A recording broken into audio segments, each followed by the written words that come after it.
राम राम जी मित्रों। अब हम भगवत गीता अध्याय 14 के श्लोक 20 में प्रवेश कर रहे हैं, जहाँ भगवान श्री कृष्ण साक्षी स्वरूप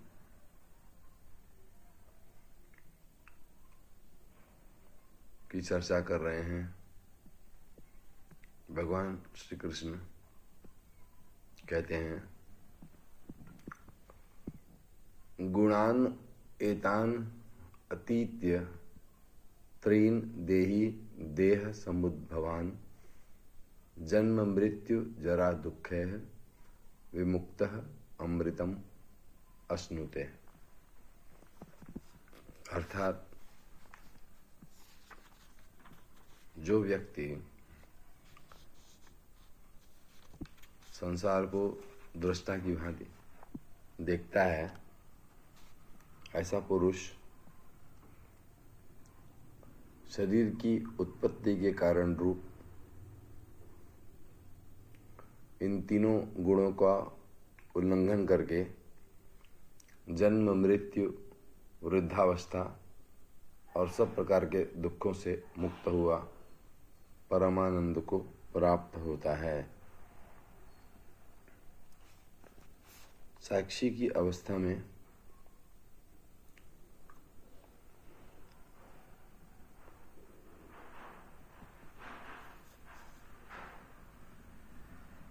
जो तीन गुण हैं जिनसे हम चलते हैं,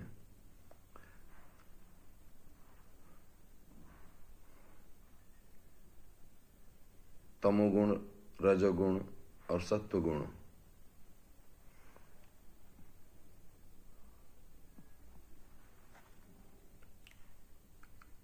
इन तीनों गुणों की पार की अवस्था में पहुंचते हैं। साक्षी की अवस्था, दृष्टा की अवस्था जो है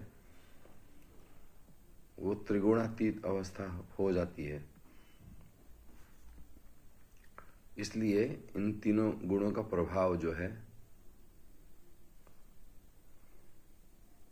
वह हमारे शरीर पे पड़ने के बावजूद हमारा जो दृष्टा है, जो साक्षी है, वो उससे अछूता रहता है। इसके अलावा वो जन्म मृत्यु वृद्धावस्था और सब प्रकार के दुखों से भी मुक्त हो जाता है। साक्षी की अवस्था में, दृष्टा की अवस्था में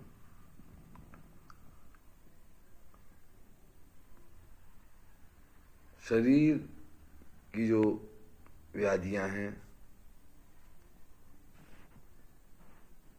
शरीर के जो जन्म और मृत्यु और वृद्धावस्था की अवस्था है, शरीर के जो दुख हैं, या यूं कहें कि सुख भी,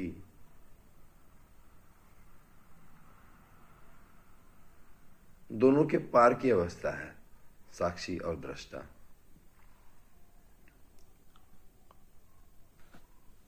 और जब वो स्वरूप प्राप्त होता है साक्षी और दृष्टा का, तो निश्चय ही उसे परमानंद की गति प्राप्त होती है।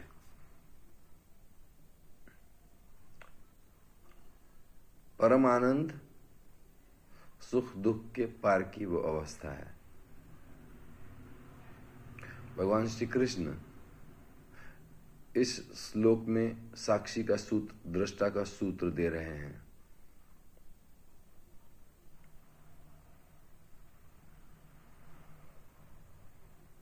बहुत ही महत्वपूर्ण संदेश है ये।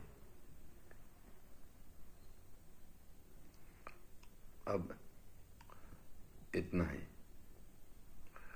हरे राम राम राम हरे हरे, हरे